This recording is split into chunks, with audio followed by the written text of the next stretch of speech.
छात्र एकता जिंदाबाद जिंदाबाद जिंदाबाद छात्र एकता जिंदाबाद जिंदाबाद जिंदाबाद बॉबी पवार जिंदाबाद जिंदाबाद जिंदाबाद छात्र एकता जिंदाबाद जिंदाबाद जिंदाबाद।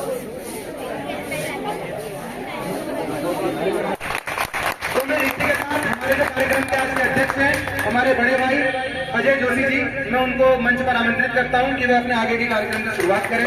धन्यवाद।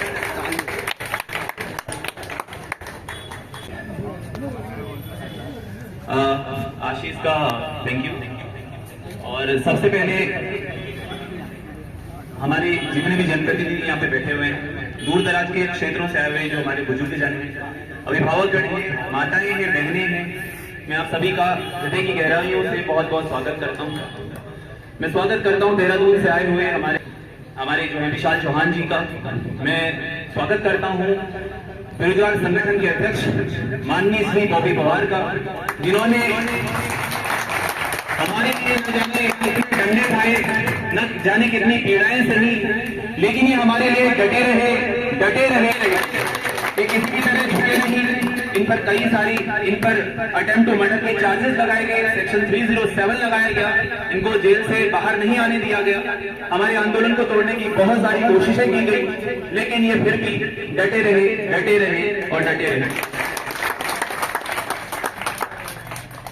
अमिताभ बच्चन जी की एक कविता है, उसके माध्यम से मैं आज की शुरुआत करना चाहूंगा। और अगर आपको अच्छा लगे तो आप लोग अपने साथ इसको बोलिएगा। मैं किसी राजनीति से जुड़ा हुआ व्यक्ति नहीं हूँ, एक शिक्षक हूँ, पिछले 8 सालों से अल्मोड़ा में पढ़ा रहा हूँ, तो अगर मैं बीच में रुक भी जाऊँ इसके लिए आप लोगों से माफी चाहूंगा। ये आप लोग के लिए जो कविता मैं बोल रहा हूँ, ये सिर्फ आप लोग के लिए भी है, हमारे बॉबी भाई के लिए भी, और साथ ही साथ मैं विनोद तिवारी जी का धन्यवाद करना भूल गया, जिन्होंने पिछले 100 दिनों से इस गांधी पार्क में आंदोलन की अलग बहुत जिंदा रखा।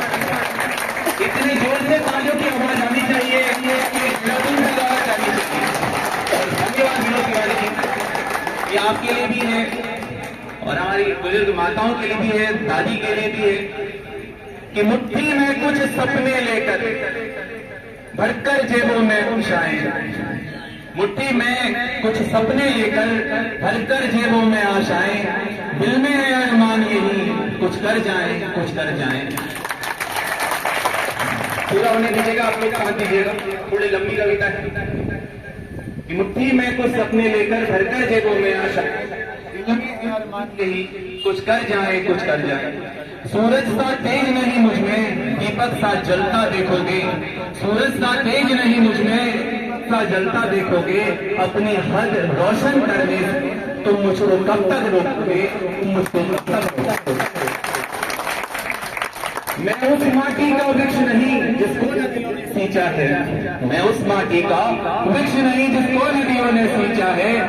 कंकड़ मैदानों में, बंजर मैदानों में रहकर भी मैंने मृत्यु से जीवन सींचा है। मैं पत्थर पर लिखी इबारत हूँ, मैं पत्थर पर लिखी इबारत हूँ, शीशे से कब तक तोड़ोगे, मिटने वाला मैं नाम नहीं, तुम मुझको कब तक रोकोगे, आगे कहते गिर कर सीधा खड़ा हुआ, अब फिर गिरने का शौक नहीं, गिर कर सीधा खड़ा हुआ, अब फिर गिरने का शौक नहीं, अपने ही हाथों रचा स्वयं, तुमसे मिटने का खौफ नहीं।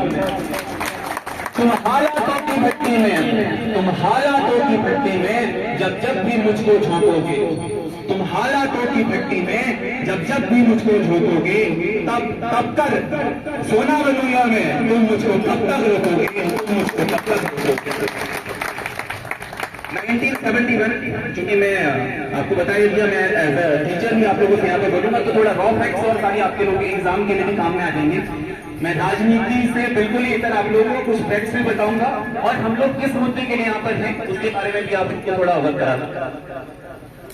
1971 में हिमाचल प्रदेश की फॉर्मेशन होती है और 1972 में वहां पर लैंड लॉज आ जाते हैं, और उन लैंड लॉज के अंदर मैं आपको कुछ बातें समझाना चाहता हूँ कि कहा क्या गया था। उसमें बोला गया था कि हिमाचल प्रदेश में कोई भी व्यक्ति अपने गांव को नहीं छोड़ेगा, और अगर कोई व्यक्ति अपने घर को या गांव को छोड़कर जाता है तो उसकी पूरी संपत्ति सरकार की होती है। ऐसी स्थिति में वहां पर उसका फायदा क्या मिला कि लोगों में पलायन, वो जो पलायन होना था वो कम हुआ, और साथ ही साथ लोगों ने स्थानीय स्तर पर रोजगार करना शुरू किया। वर्ष 2010 एक डेटा हमारे सामने आता है जहां पर पता चलता है कि हिमाचल प्रदेश केंद्र सरकार को एक जो है सुझाव देती कि हमें स्पेशल स्टेटस के दर्जे से हटा दिया जाए। हमें दर्जा नहीं चाहिए स्पेशल स्टेटस का, क्योंकि यहाँ पे लोग इतने सेल्फ एम्प्लॉयड हो चुके हैं। 9 नवंबर 2000 एक ऐतिहासिक दिन उत्तराखंड के इतिहास के लिए। उत्तरांचल नाम से हमारा राज्य बना। वर्ष 2002 के अंदर यहाँ पर लैंड लॉज आए, जिसमें ये कहा जाता है कि 500 स्क्वायर मीटर से ज्यादा कोई अन्य राज्य का कोई व्यक्ति उत्तराखंड में जमीन नहीं खरीद सकता। 2007 में इसको घटा स्क्वायर मीटर कर दिया जाता है। लेकिन 6 अक्टूबर 2018 उत्तर प्रदेश जमीन विनाश एवं भूमि सुधार अधिनियम, अब हमारे जो अंग्रेजी वाले साथियों को समझ में नहीं आएगा, तो Uttar Pradesh Zamindari abolition and land reforms act में संशोधन करके सेक्शन 143 क्लॉज 1 और 144 क्लॉज 2 जोड़ दिया जाता है, जिसमें कह दिया जाता है कि अब जमीन खरीदने की जो अपर लिमिट है पूरी तरह खत्म कर दी गई है।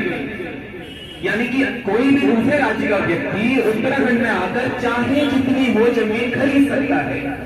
दिस वॉज सो शॉकिंग कि आप कोई भी व्यक्ति उत्तराखंड जैसे एक विशेष भौगोलिक परिस्थिति वाला क्षेत्र, जिसका 86.07% क्षेत्र जो है पर्वतीय है और लोग बहुत गरीब है, बेरोजगार है, वहां पर दूसरे राज्यों को दूसरे राज्य के लोगों को यहाँ पर बसाया जा रहा है। इसका नुकसान क्या देखने को मिलता है कि जो पहाड़ की भाषा है, पहाड़ का समाज है, पहाड़ की संस्कृति है, जो पहाड़ी लोग हैं, और इवन मैं कहूं तो जो पहाड़वाद है, वो पूरी तरह धीरे धीरे हत्या, बलात्कार के बड़े बड़े केसेस देख रहे हैं। अब जो गरीब लोग हैं उनको पैसा चाहिए यार, उनको जीना है, उनको अपना जीवन निर्वाह करना है। पहले प्यार से काम चलता था, पैसे से काम चलने लग गया है, तो सस्ते दामों में अपनी जमीन बेचकर यहां से भाग रहे हैं। वर्ष 2017 के अंदर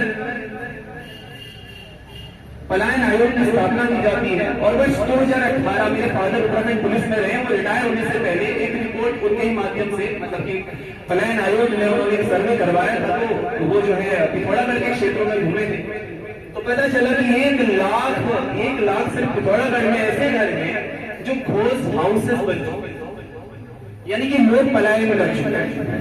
और 2023 की फरवरी 2023 की जो रिपोर्ट आती है पलायन आयोग की, उसमें लिखा रहता है कि अल्मोड़ा और पौड़ी से पलायन सबसे ज्यादा हो रहा है। इसका परिणाम ये निकलता है कि पौड़ी के क्षेत्रों में जो लोग हैं वो मैदानी क्षेत्रों की ओर जा रहे हैं, और यमकेश्वर क्षेत्र में वनंतरा रिजॉर्ट में 18 साल की बच्ची पलायन के कारण जॉब करने के लिए चली जाती है, ताकि उनकी आर्थिक स्थिति थोड़ा ठीक हो सके।